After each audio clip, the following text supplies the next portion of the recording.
విప్లవం ఇది మన్య విప్లవం.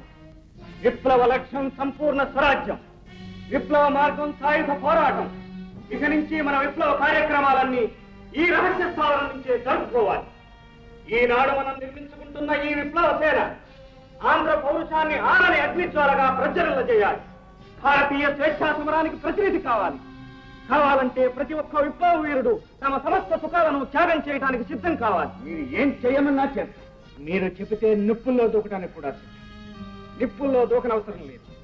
నిప్పులా బ్రతకాలి. న్యాయానికి ధర్మానికి కట్టుబడి ఉండాలి. దుర్వ్యసనాలకు స్వస్తి చెప్పాలి.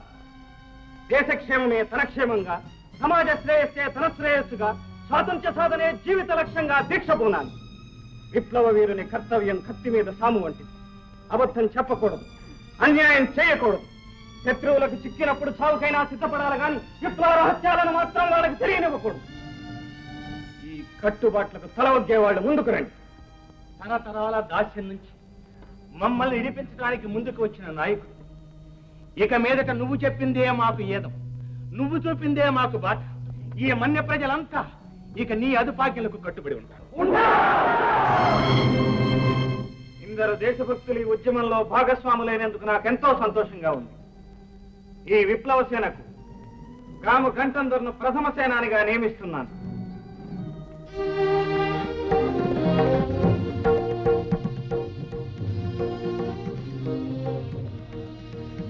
నేను ఈ మన్యం మట్టిలో కలిసిపోయే వరకు పట్టిన కత్తిని వదిలిపెట్ట. కొండ దేవత మీద ఆన.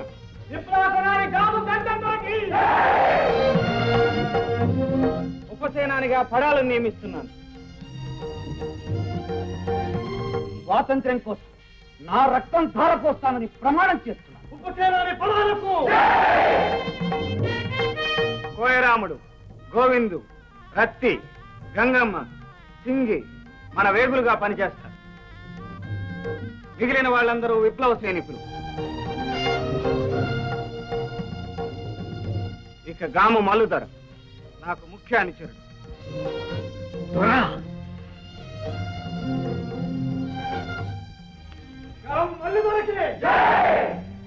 విప్లవ జ్యోతి సీతారామరాజుకి, జ్యోతి సీతారామరాజుకి. వందే మాతరం.